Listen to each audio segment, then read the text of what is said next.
Hi, welcome to Saxon's Hydrosphere. I'm Saxon, I love music and I love movies, and with this channel I wanted to create a place where music and movie lovers can coexist. So with that in mind, today I want to talk about Michael Romeo's new album, War of the Worlds Part 2. So this is the second and final album in his War of the Worlds duology, inspired by but not completely based on the H.G. Wells novel of the same name, which has of course seen many adaptations in different mediums, but most notably Jeff Wayne's musical adaptation. So I really enjoyed Part 1 when it came out in 2018. I thought stylistically it sounded a lot similar to Symphony X, which makes sense because Michael Romeo does the bulk of the writing over there too, but still standing enough on its own to warrant being a solo album from Romeo. There's a heavy presence of an orchestra on this album, and every song sort of bleeds into the next very well, something that Symphony X has only ever done once with the new Mythology Suite. So as I said, I really enjoyed Part 1, even the quite divisive and risky fourth track, F***ing Robots, that carried a lot of elements of EDM in there. And I thought the way that that style of music was used very much complemented the very metal foundation, as well as being really fitting to the story being told. And I almost wish that Romeo doubled down on this decision in the second part, but at the same time, I realised Part 2 wants to take the music in a little bit of a different tone to mirror where the story is going. There was also a switch in singers between these two albums, the first record being handled by Rick Castellano, and the second being Dino Dulicic, which thankfully wasn't jarring in the listening experience. It didn't break the consistency of the duology at all, because these two singers sit in a very similar range and have a very similar style of delivery. Both of these singers are extremely talented, and I appreciate that Michael Romeo hired two seemingly unknown names, enabling them to boost their profile and portfolio a little. I thought Dino's delivery on this album was fantastic. He has more of a raspy undertone than Rick, and he's really good at knowing when exactly to lean into that timbre of his voice to really bring the energy up, and he's also good at dialing it down to handle a lot more of the softer moments with a lot of elegance. So I guess I'll get the obvious out of the way and say that the guitar playing is exceptional on this album. Everything you'd expect from Michael Romeo is everywhere across this record, from the incredible grooves in the riffs to the ridiculously virtuosic, well-constructed solos. It's no secret that Michael Romeo is one of my all-time favourite guitar players, and his ability to utilise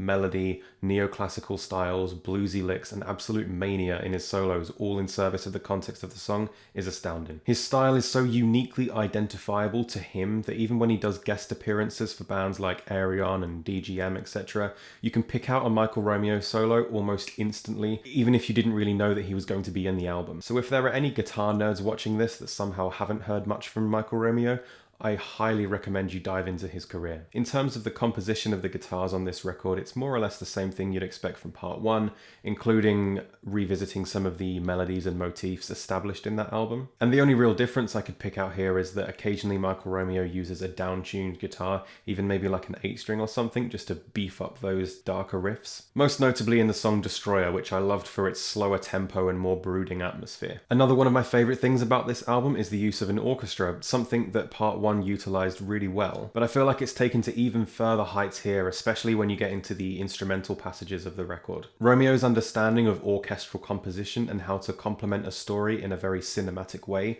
is unparalleled to any other metal artist in my opinion. And I do believe reading somewhere that Michael Romeo did actually take a lot of influence from John Williams and film score in these albums. If he wanted to, he could easily do the music score for like a sci-fi film or something, and he'd do a fantastic job at it as well. Seriously, if I found out that Michael Romeo was hired to write the music for like a big budget film, I would freak out. Listen to Mothership, Hunted, and Brave New World and tell me that those songs aren't made for cinema. My only real issue is that the two bonus tracks feel kind of redundant, the first more so than the second. It's more of the same ground tread, and once The Perfect Weapon opens with the same motif that we've heard plenty of times at this point, and after the outro Brave New World closes after almost an hour of consistent breakneck high-octane music, there's a very overwhelming sense of fatigue that falls over you pretty instantly. It's kind of like finishing a really large meal, and then when the dessert is brought out to you, it's just a smaller plate of everything you've already eaten. It's almost like the band had two more songs that they really liked but weren't really sure on where to fit it in with the context of the rest of the album. So rather than scrapping them, they've just kind of shoved them on the end as bonus tracks in a way to kind of have their cake and eat it too. And for me personally, I'm of the mindset that one of two bits of criteria is needed to warrant a song being a bonus track or not. And that's either having a very different vibe to the rest of the album,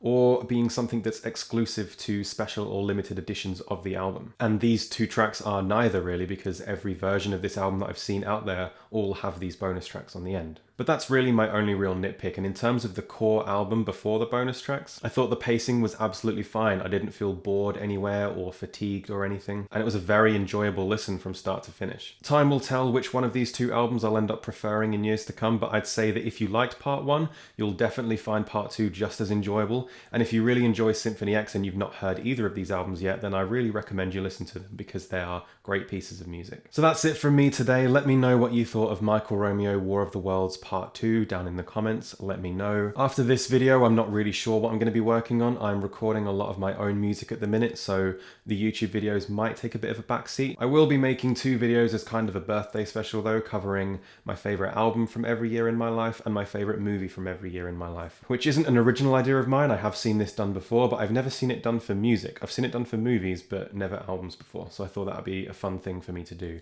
and I'm going to try and get those out to you very soon. My song of the day today kind of ties into this and kind of ties into a video that I was going to make. I was going to be making like a series review for Moon Knight, but it turns out I didn't really have much that I wanted to say about it, apart from maybe the dissociative identity stuff. But again, I don't really want to voice my opinions on that too much because I'm not a trained psychologist. So tying into Egypt and Michael Romeo as a guitar player, my song for today is going to be Egypt by Symphony X from their new Mythology Suite album. So I will leave a link to that song down in the description below as well. Thanks again for watching, and I'll see you in the next one.